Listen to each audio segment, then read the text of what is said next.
May bagong karakter na naman ang ating pakakaabangan simula ngayong Huwebes, August 22.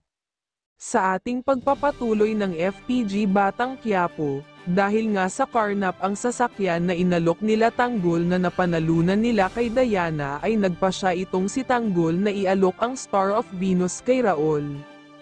Kaya naman sinamahan siya ni Raul sa amo niyang si Divina at doon nga ay sinabi ni Raul na meron silang bisita sa baba at meron silang iaalok na diamante.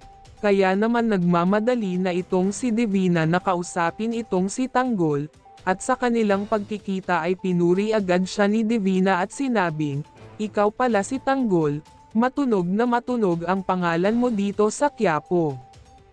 Mapunta naman tayo sa kasalang magaganap kay David at Catherine. Hindi nga mapakali itong si Catherine habang nagsasalita ang pari dahil meron siyang naririnig sa labas ng simbahan na kumakatok, kaya naman nagulat ang lahat nung merong sumigaw ng tulong galing sa labas ng simbahan, at nahinto nga ang seremonya at napalingon silang lahat sa labas ng simbahan. Mabalik naman tayo kung saan pinakita ni Tanggol ang kanyang Star of Venus kay Divina. At doon nga ay maiging ang kinilatis ni Divina ang Star of Venus ni Tanggol at napatanong nga siya kung magkano ang halaga nito.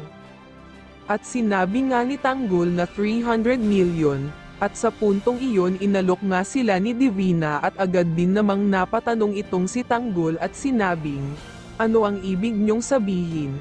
At doon nga ay sinabi ni Divina na, "Lahat ng mga nakikita niyong sasakyan ari-arian ay magiging sa inyo na rin, magiging magkahati na tayo sa lahat ng mga negosyo ko kapalit ang diamanteng ito," at kaya naman ay halos mapatalon sa saya ang mga kasama ni Tanggol dahil magkakanegosyo at yayaman na sila.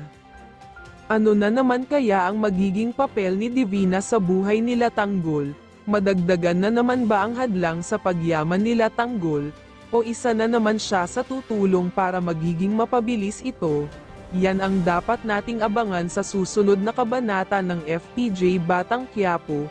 Please like and subscribe my channel para laging updated sa ating latest uploads. Maraming salamat po.